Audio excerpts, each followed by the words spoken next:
नमस्कार। आपका अखबार के इस अंक में आपका स्वागत है। मैं हूं प्रदीप सिंह।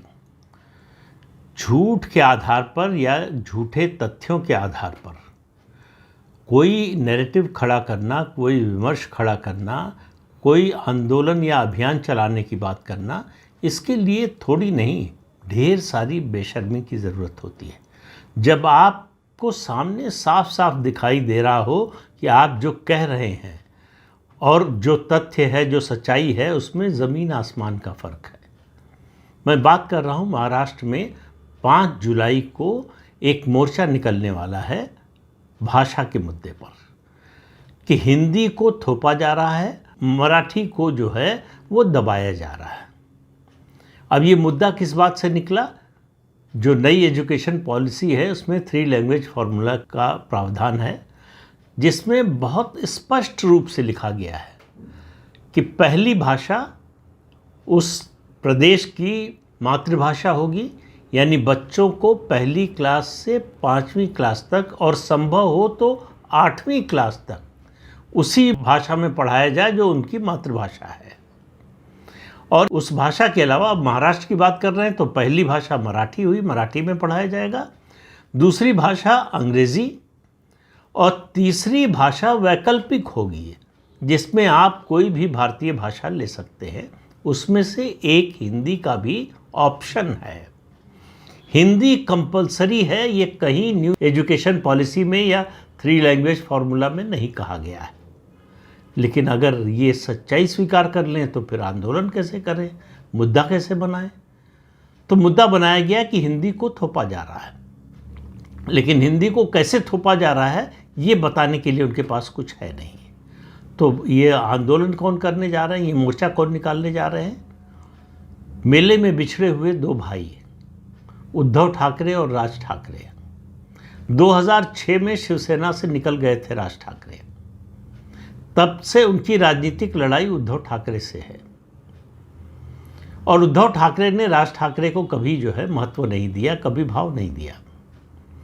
बाला साहब ठाकरे के रहते हुए राज ठाकरे को लगता था कि अपना राजनीतिक उत्तराधिकारी वो उन्हीं को बनाएंगे, लेकिन जब उन्होंने उद्धव ठाकरे को बना दिया तो उन्होंने पार्टी छोड़ दी।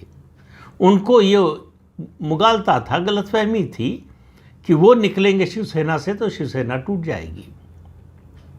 कोई नहीं गया, कुछ विधायकों को छोड़कर, कुछ कार्यकर्ताओं को छोड़कर, उनके साथ कोई नहीं। 2006 और आज हम 2025 में 19 साल हो गए। 19 साल पहले जो बच्चा पैदा हुआ वो 1 साल पहले वोटर बन गया, 1 साल पहले बालिग हो गया। लेकिन राज ठाकरे की पार्टी अभी तक बालिग नहीं हो पाई है, उसके हिस्से कुछ नहीं आया। राज ठाकरे बड़ी बड़ी बातें करते हैं कि जो राजनीति है उसका आधार सिर्फ हिंदी विरोध और हिंदी भाषियों का विरोध और उनके खिलाफ हिंसा करना है। यही 2 काम उनकी पार्टी के पास है, यही काम उन्होंने किया है। तो बाकी महाराष्ट्र की तो बात छोड़ दीजिए, मुंबई में भी इसके आधार पर उनको कोई समर्थन मिला नहीं। अभी 2024 में विधानसभा और लोकसभा का चुनाव हुआ।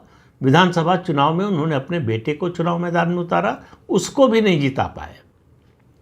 उनकी पार्टी का एक भी विधायक नहीं है, बेटे को विधायक बनवा नहीं पाए। और उनकी बातें सुनिए तो आपको लगेगा कि महाराष्ट्र के सबसे बड़े नेता, सबसे बड़े जनाधार वाले नेता, सबसे लोकप्रिय नेता राज ठाकरे ही है। अब मामला ये है कि दोनों भाई घटी दर पर है। राज ठाकरे तो मुफ्त में भी जो है शायद मुझे नहीं लगता कोई लेने को तैयार होगा। उद्धव ठाकरे कहाँ से, मतलब अर्श से फर्श पर आ चुके हैं। पूरी पार्टी थी, बाला साहब ठाकरे की विरासत मिली थी, पार्टी टूट गई, सरकार टूट गई, उसके बाद झंडा चला गया, चुनाव निशान चला गया। और लोकसभा चुनाव में भी एकनाथ शिंदे की जो शिवसेना है उसने बेहतर किया उद्धव ठाकरे की शिवसेना से, जबकि उद्धव ठाकरे 2.5 साल मुख्यमंत्री रह चुके हैं। तो 2.5 साल का मुख्यमंत्री बनने के लिए उन्होंने सब कुछ गंवा दिया। अब उनके पास कुछ है नहीं। तो जैसे 2 दिवालिया लोग मिल जाएं, 2 दिवालिया कंपनियां मिल जाएं तो क्या होगा? 2 ज़ीरो मिले तो ज़ीरो ही रहेंगे। उसी तरह की कोशिश हो रही है। अब उद्धव ठाकरे, राज ठाकरे साथ आने की कोशिश कर रहे हैं। बीएमसी के चुनाव होने वाले हैं जल्दी ही।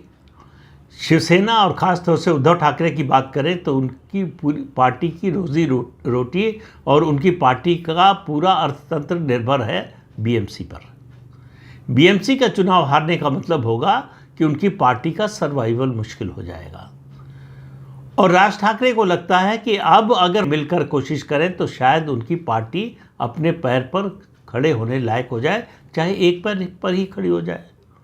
तो राज ठाकरे 19 साल में कुछ नहीं कर पाए महाराष्ट्र की राजनीति में। कभी वो बीजेपी के साथ हो जाते हैं, कभी बीजेपी के खिलाफ हो जाते हैं, कभी शरद पवार के पक्ष में बोलते हैं, कभी उनके खिलाफ बोलते हैं, कभी प्रधानमंत्री नरेंद्र मोदी की आलोचना करते हैं, कभी प्रशंसा करते हैं, कभी देवेंद्र फडणवीस के खिलाफ बोलते हैं, कभी उनसे मिलने उनके घर चले जाते हैं। तो वो सब दरवाजे खटखटा चुके हैं, कहीं से उनको कुछ मिला नहीं है। तो अब दोनों भाई मिलकर बड़ा कमाल करना चाहते हैं। तो मुझे एक फिल्म याद आ गई, हिंदी की फिल्म थी विक्टोरिया नंबर 203, जिसमें दो प्रमुख कलाकार जो उस फिल्म के थे, अशोक कुमार और प्राण, दोनों एक विक्टोरिया की तलाश में हैं जिसमें हीरे रखे हुए हैं। उसमें रखे थे, उनको लगता है कि अब भी हैं। उस विक्टोरिया की चाबी है उनके पास। तो उसमें एक गाना है, दो बेचारे बिना सहारे फिरते मारे मारे, बिन ताले की चाबी लेकर फिरते मारे मारे। तो बिन ताले की चाबी लेकर ये दो भाई भी, दो बेचारे भी घूम रहे हैं। महाराष्ट्र में मैंने कहा कि स्थानीय निकाय के और पंचायत के चुनाव होने वाले हैं। यही चुनाव तय करेंगे कि ये जो ठाकरे ब्रांड है वो बचा रहेगा या नहीं। संजय राउत ने एक ट्वीट किया है कि 5 जुलाई को दोनों मिलकर जो है वो मोर्चा निकालेंगे और ठाकरे ब्रांड है।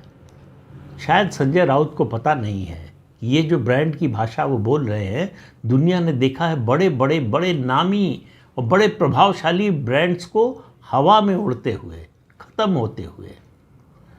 सबसे ताज़ा उदाहरण अगर कहें तो नोकिया का है। एक समय नोकिया का फ़ोन जो है वो पूरे देश में चलता था। हर दूसरे तीसरे आदमी जो मोबाइल फ़ोन रखता था उसके हाथ में नोकिया का फ़ोन होता था।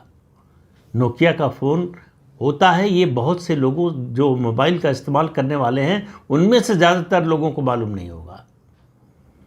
तो यही है ठाकरे ब्रांड। ठाकरे ब्रांड ने 2019 में जिस दिन तय कर लिया, हालांकि उन्होंने शुरुआत तो उसकी कर दी थी 2014 से, जब 2014 का विधानसभा चुनाव अलग लड़े और भाजपा 2 दिन पहले जो है समझौता टूटा था। भाजपा 122 सीटें ले आई, केवल 22-23 सीटें कम रह गई थी, 23 सीटें उसको बहुमत के आंकड़े तक पहुंचने के लिए। और उद्धव ठाकरे बहुत छोटी पार्टी, मतलब उनकी पार्टी बहुत छोटी पार्टी हो गई, तब शिवसेना का बंटवारा नहीं हुआ था। उसके बाद 2019 में मुख्यमंत्री बनने की लालसा में उन्होंने गठबंधन तोड़ दिया, जाकर कांग्रेस और शरद पवार से मिल गए। नतीजा आज ये है कि वो एकनाथ शिंदे की शिवसेना से भी नीचे खड़े हैं। महाराष्ट्र की राजनीति में हाशिए पर जा चुके हैं। अब वो बीएमसी की राजनीति में अपना सिक्का जमाने की कोशिश या अपना जनाधार तलाशने की कोशिश कर रहे हैं। तो जो काम अलग अलग नहीं कर पाए, अब दोनों भाइयों को लग रहा है कि मिल जाएं तो हो जाएगा। फिर मैं कह रहा हूं कि 0 और 0 को चाहे जितने 0 उसमें जोड़ दीजिए, उसका नतीजा जो है, परिणाम जो है 0 ही आएगा। वही हाल होने वाला है राज ठाकरे और उद्धव ठाकरे के मिलन का। दोनों कमज़ोर हो गए, दोनों को लग रहा है कि अब सर्वाइवल बड़ा मुश्किल हो गया है। तो दोनों आखिरी मौका, उनको लगता है कि अब इसके अलावा उनके पास कोई विकल्प नहीं बचा है कि दोनों मिलकर शायद खड़े हो जाए। तो अगर दोनों मिलकर खड़े हो जाएं तो इसका मतलब है उनका मुकाबला सिर्फ और सिर्फ एकनाथ शिंदे से है, बीजेपी के तो आसपास भी नहीं। उद्धव ठाकरे को ये बात भूल जाना चाहिए कि वो बीजेपी को कभी चुनौती दे सकते हैं, हराने की तो बात ही बहुत दूर की है। अगर वो एकनाथ शिंदे को चुनौती दे सके और एकनाथ शिंदे के आसपास भी पहुंच सके तो मेरा मानना है कि उनके लिए बड़ी उपलब्धि होगी। और राज ठाकरे तो बीजेपी छोड़ दीजिए, वो तो एकनाथ शिंदे के आसपास भी कहीं नहीं ठहरते।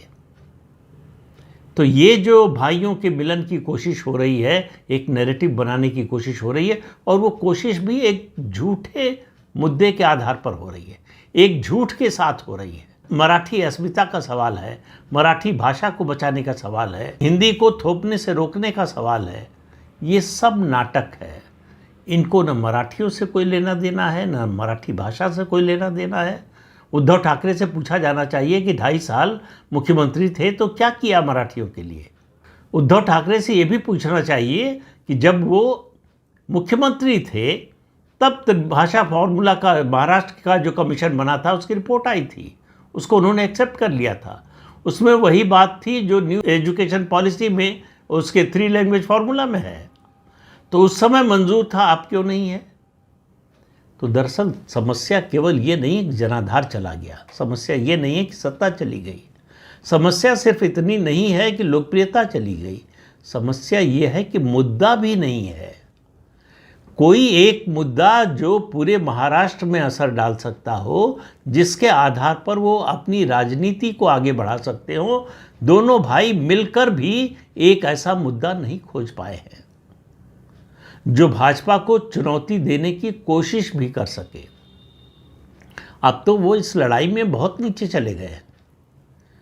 भाजपा के बाद जो है एकनाथ शिंदे की पार्टी है, उसके बाद अजित पवार की पार्टी है, शरद पवार की पार्टी है, तब उद्धव ठाकरे जो है शरद पवार की पार्टी से तो मुकाबला कर सकते हैं, इतना तो है बचा, लेकिन उससे ज़्यादा नहीं। वो भी अब बचा रहेगा कि नहीं, ये स्थानीय निकाय और पंचायत के चुनाव से तय हो जाएगा। और राज ठाकरे तो कहीं अखाड़े में है ही नहीं, वो तो अखाड़े के बाहर खड़े हैं और सपना देख रहे हैं कि कुश्ती जीत जाएंगे, उनको विजयी पहलवान घोषित कर दिया जाएगा। और उद्धव ठाकरे तो घायल होकर वो भी अखाड़े से बाहर ही है, लेकिन उनको लगता है कि अखाड़े की मिट्टी भी लग जाए तो कम से कम पहलवानों में गिनती होती रहेगी। बस इतनी भर कोशिश है। लेकिन दोनों भाई मिलकर महाराष्ट्र के लोगों के सामने कोई ऐसा विजन, कोई ऐसा मुद्दा, कोई ऐसा रोड मैप पेश करने में पूरी तरह से असफल रहे हैं, जिसके आधार पर लोग उनकी बात मानना तो बाद में होगा, बात सुनने को तैयार हो। आज उद्धव ठाकरे और राज ठाकरे की बात सुनने के लिए भी महाराष्ट्र के लोग तैयार नहीं हैं। तो ये जो ठाकरे सरनेम लगा है, अगर ये सरनेम ना होता तो इनकी चर्चा भी ना होती। इनके बारे में चर्चा हो रही है, इनकी बात हो रही है, इनकी खबरें आ रही हैं, तो सिर्फ इसलिए कि ठाकरे सरनेम लगा हुआ है। तो बाला साहब ठाकरे ने अपने पूरे जीवन में अपने परिश्रम से, अपने विजन से, अपनी समझ से, राजनीतिक दृष्टि से जो कुछ खड़ा किया था, उसको दोनों भाइयों ने मिलकर ख़त्म कर दिया है। खास तौर से जिनको उनकी राजनीतिक विरासत मिली थी, यानी उद्धव ठाकरे। उद्धव ठाकरे जरा सोच कर देखें कि जब से वो पार्टी के अध्यक्ष बने और आज, इस बीच में उन्होंने क्या हासिल किया है। सिर्फ खोने के अलावा पाया क्या है? 2.5 साल का मुख्यमंत्री का पद, वो भी शरद पवार और कांग्रेस की कृपा से। लोकसभा में जो उनको सीटें मिल गईं, 7 सीटें मिली थी, वो भी कांग्रेस के मुस्लिम वोटों की कृपा से। अब वो कृपा भी हटती हुई दिख रही है, क्योंकि लग रहा है कि बीएमसी के चुनाव में कांग्रेस उनके साथ चुनाव में नहीं जाने वाली है। तो मुश्किल तो राजनीति में आती रहती है, सभी पार्टियों के सामने आती है, सभी नेताओं के सामने आती है, लेकिन ऐसी कम पार्टियां होती हैं, ऐसे कम नेता होते हैं जिनके सामने राजनीतिक अस्तित्व का सवाल खड़ा हो। उद्धव ठाकरे के सामने वही है। राज ठाकरे तो डूबते को तिनके की तरह, उनको लगता है कि उद्धव ठाकरे का हाथ पकड़े रहेंगे तो शायद जो है नदी पार कर जाए। पहले उद्धव ठाकरे अपने को तो बचा लें, राज ठाकरे को बचाने की बात तो बाद में आएगी। तो जो अभी वर्तमान परिस्थिति है उसमें लगता नहीं कि दोनों भाइयों में से कोई बचने वाला है इस राजनीतिक समुद्र में, या इस राजनीतिक नदी में इन दोनों भाइयों में से कोई तैरकर पार कर पाएगा, दूसरे किनारे पर पहुंच जाएगा, इसकी दूर दूर तक कोई संभावना नहीं है। इसलिए वो खड़े होकर बाहर से नदी का पानी घटते बढ़ते तो देख सकते हैं, लेकिन उसमें तैरने की हिम्मत मुझे लगता है कि ये बीएमसी के चुनाव यानी स्थानीय निकाय और पंचायत के चुनाव के बाद शायद ही कर पाए। तो इस अंक में इतना ही, अगले अंक में फिर मिलेंगे किसी नए मुद्दे के साथ। तब तक के लिए अनुमति दीजिए। आपसे अनुरोध है कि ये चैनल देखें, शेयर कीजिए, लाइक कीजिए और सब्सक्राइब ज़रूर कीजिए। नमस्कार।